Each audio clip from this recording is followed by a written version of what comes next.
ओम शांति। आज बाबा ने कहा, मीठे बच्चे, ब्रह्मा बाबा शिव बाबा का रथ है। दोनों का इकट्ठा पाठ चलता है। इसमें जरा भी संशय नहीं आना चाहिए। प्रश्न है मनुष्य दुखों से छूटने के लिए कौन सी युक्ति रचते हैं जिसको महापाप कहा जाता है। उत्तर है, मनुष्य जब दुखी होते हैं तो स्वयं को मारने के, खत्म करने के अनेक उपाय रचते हैं। जीव घात करने की सोचते हैं। समझते हैं इसमें हम दुखों से छूट जाएंगे, परंतु इन जैसा महापाप और कोई नहीं। वह और ही दुखों में फंस जाते हैं, क्योंकि यह है ही अपार दुखों की दुनिया। ओम शांति। बाबा ने कहा, बच्चों से बाप पूछते हैं, आत्माओं से परमात्मा पूछते हैं। यह तो जानते हो हम परम पिता परमात्मा के सामने बैठे हैं। उनको अपना रथ तो है नहीं, यह तो निश्चय है ना। इस भ्रकुटी के बीच में बाप का निवास स्थान है। बाप खुद कहते हैं, मैं इनकी भ्रकुटी के बीच में बैठता हूँ, इनका शरीर लोन पर लेता हूँ। आत्मा भ्रकुटी के बीच है तो बाप भी वहीं बैठते हैं। ब्रह्मा है तो शिव बाबा भी है। ब्रह्मा नहीं तो शिव बाबा बोलेंगे कैसे। ऊपर में शिव बाबा को तो सदैव याद करते आए। अब तुम बच्चों को पता है हम बाप के पास यहाँ बैठे हैं, ऐसे नहीं कि शिव बाबा ऊपर में है। उनकी प्रतिमा यहाँ पूजी जाती है। ये बातें बहुत समझने की हैं। तुम तो जानते हो बाप ज्ञान का सागर है। ज्ञान कहाँ से सुनाते हैं? क्या ऊपर से सुनाते हैं? यहाँ नीचे आया है। ब्रह्मा तन से सुनाते हैं। कई कहते हैं हम ब्रह्मा को नहीं मानते, परंतु शिव बाबा खुद कहते हैं, ब्रह्मा तन द्वारा कि मुझे याद करो। यह समझ की बात है ना, लेकिन माया बड़ी जबरदस्त है, एकदम मुंह फिराकर पिछाड़ी कर देती है।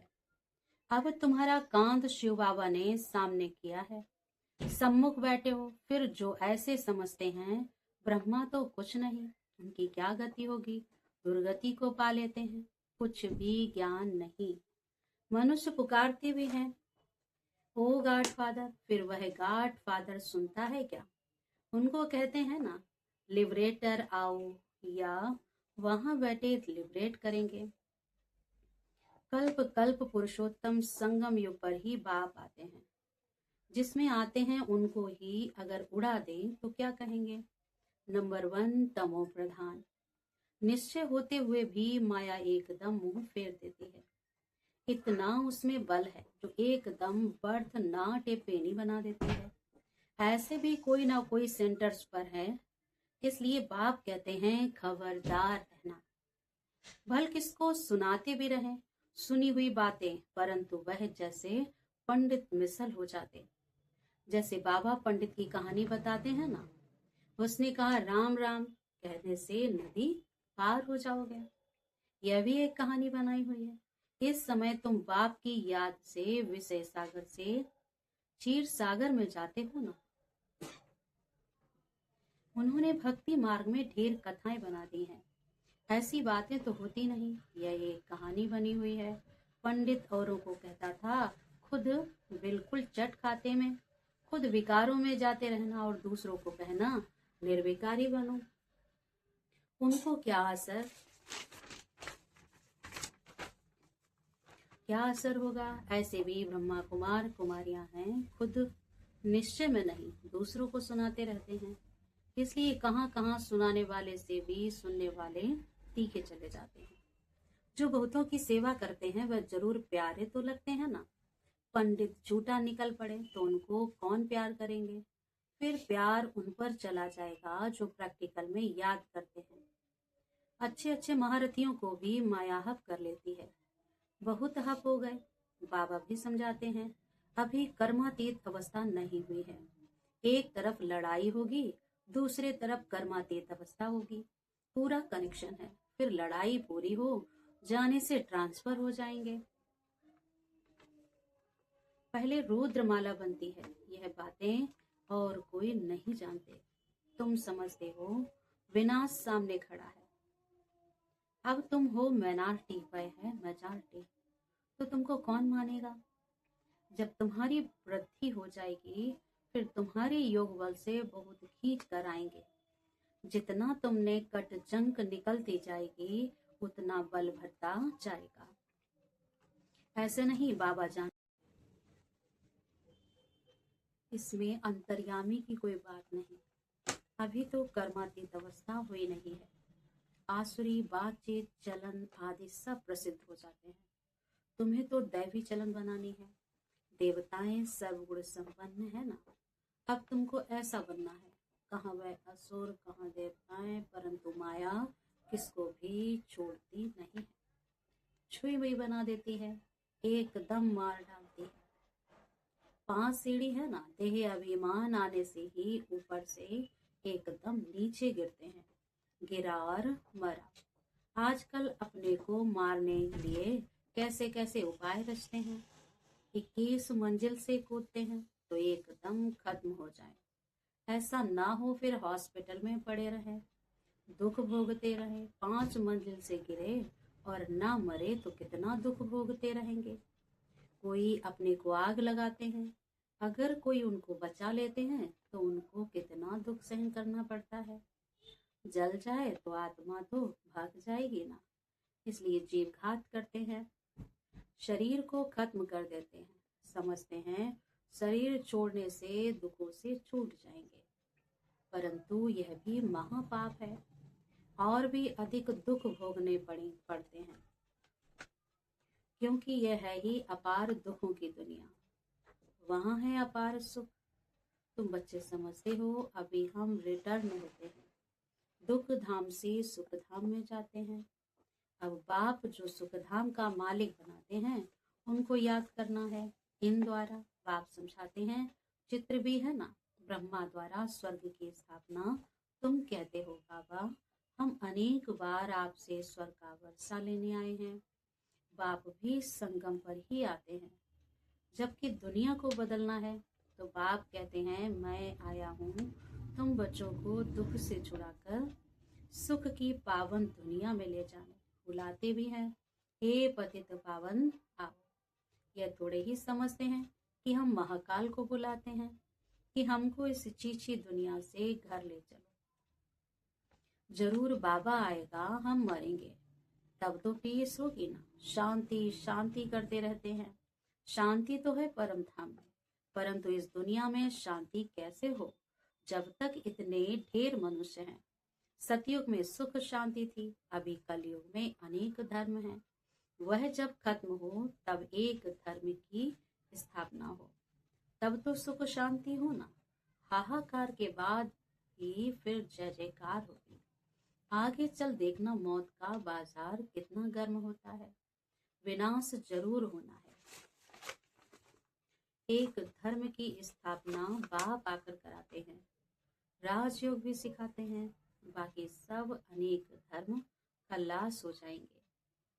गीता में कुछ दिखाया नहीं है। 5 पांडव और कुत्ता हिमालय पर गल गए, फिर रिजल्ट क्या? प्रलय दिखा दी है। जलमयी भल होती है, परंतु सारी दुनिया जलमयी नहीं हो सकती। भारत तो अविनाशी पवित्र खंड है, उसमें भी आबू सबसे पवित्र तीर्थ स्थान है, जहाँ जहाँ बाप आकर तुम बच्चों के द्वारा सर्व की सदगति करते हैं। दिल वाला मंदिर में कितना अच्छा यादगार है, कितना अर्थ सहित है, परंतु जिन्होंने बनाया है वह नहीं जानते हैं। फिर भी अच्छे समझू तो थे ना। द्वापर में जरूर अच्छे समझदार होंगे, कलयुग में होते हैं तमो प्रधान। द्वापर में फिर भी तमोबुद्धि होंगे। सब मंदिरों से यह ऊंच है जहां तुम बैठे हो। अभी तुम देखते रहेंगे, विनाश में होलसेल मौत होगा, होलसेल महाभारी लड़ाई लगेगी, सब खत्म हो जाएंगे, बाकी एक खंड रहेगा। भारत बहुत छोटा होगा, बाकी सब खल्लास हो जाएंगे। स्वर्ग कितना छोटा होगा, अभी ये ज्ञान तुम्हारी बुद्धि में है। कोई को समझाने में भी देरी लगती है। यह है पुरुषोत्तम संगम युग। यहाँ कितने ढेर मनुष्य हैं और वहाँ कितने थोड़े मनुष्य होंगे, यह सब खत्म हो जाएंगे। वर्ल्ड की हिस्ट्री जाग्राफी रिपीट होगी शुरू से। जरूर स्वर्ग से रिपीट करेंगे। पिछाड़ी में तो नहीं आएंगे। यह ड्रामा का चक्र अनादि है जो फिरता ही रहता है। इस तरफ कलयुग, उस तरफ है सतयुग। हम संगम पर हैं, यह भी तुम समझते हो। बाप आते हैं, बाप को रथ तो जरूर चाहिए ना, तो बाप समझाते हैं अभी तुम घर जाते हो। फिर यह लक्ष्मी नारायण बनना है तो दैवी गुण भी धारण करने चाहिए। यह भी तुम बच्चों को समझाया जाता है। रावण राज्य और राम राज्य किसको कहा जाता है? पतित से पावन, फिर पावन से पतित कैसे बनते हैं? ये खेल का राज बाप बैठ समझाते हैं। बाप नालेजफुल बीज रूप है ना, चैतन्य है, वही आकर समझाते हैं। बाप ही कहेंगे सारे कल्प वृक्ष का राज समझा, इनमें क्या क्या होता है, तुमने इसमें कितना पार्ट बजाया है।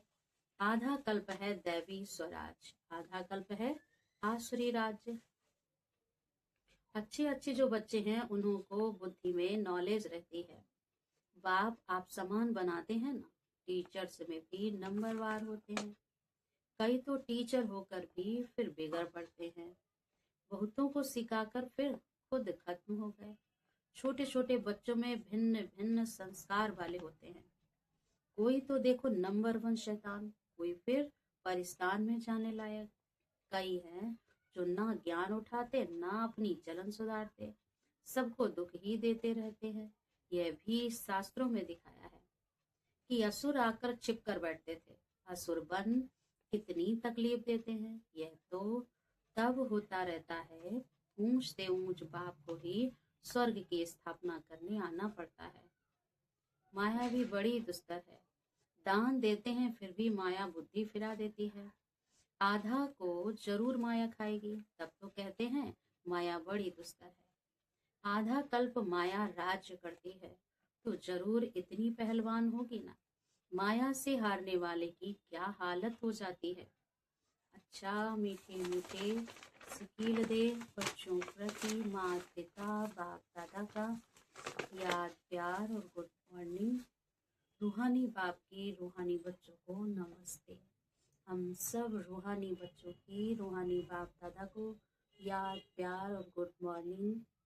शुक्रिया बाबा, शुक्रिया आपका, लाख लाख शुक्रिया। धारणा के लिए मुख्य सार है। फर्स्ट पॉइंट, कभी भी छुई मुई नहीं बनना है। दैवी गुण धारण कर अपनी चलन सुधारनी है। सेकंड पॉइंट है, बाप का प्यार पाने के लिए सेवा करनी है, लेकिन जो दूसरों को सुनाते वह स्वयं धारण करना है। कर्मातीत अवस्था में जाने का पूरा पूरा पुरुषार्थ करना है। वरदान दिया बाबा ने साकार रूप में बाप दादा को सम्मुख अनुभव करने वाले कंबाइंड रूपधारी बाप। जैसे शिव शक्ति कंबाइंड है, ऐसे पांडव पति और पांडव कंबाइंड है। जो ऐसे कंबाइंड रूप में रहते हैं उनके आगे बाप दादा साकार में सर्व संबंधों से सामने होते हैं। अभी दिन प्रतिदिन और भी अनुभव करेंगे कि जैसे बाप दादा सामने आए, हाथ पकड़ा, बुद्धि से नहीं आंखों से देखेंगे, अनुभव होगा, लेकिन सिर्फ एक बाप दूसरा ना कोई। ये पाठ पक्का हो फिर तो जैसे परछाई घूमती है, ऐसे बाप दादा आंखों से हट नहीं सकते, सदा सम्मुख की अनुभूति होगी। स्लोगन है, मायाजीत प्रकृति जीत बनने वाली श्रेष्ठ आत्मा ही स्व कल्याणी व विश्व कल्याणी है। अव्यक्त इशारे हैं, इस अव्यक्ति मास में बंधन मुक्त रहे जीवन मुक्त स्थिति का अनुभव करो। जब आप अभी जीवन मुक्त बनो तो आपकी जीवन मुक्त स्थिति का प्रभाव जीवन बंध वाली आत्माओं का बंधन समाप्त करेगा। तो वह डेट कब होगी? जब सब जीवन मुक्त होंगे, कोई बंधन नहीं। सब बंधनों में पहला एक बंधन है देह भान का बंधन, उससे मुक्त बनो। देह नहीं तो दूसरे बंधन स्वतः ही खत्म हो जाएंगे। ओम शांति।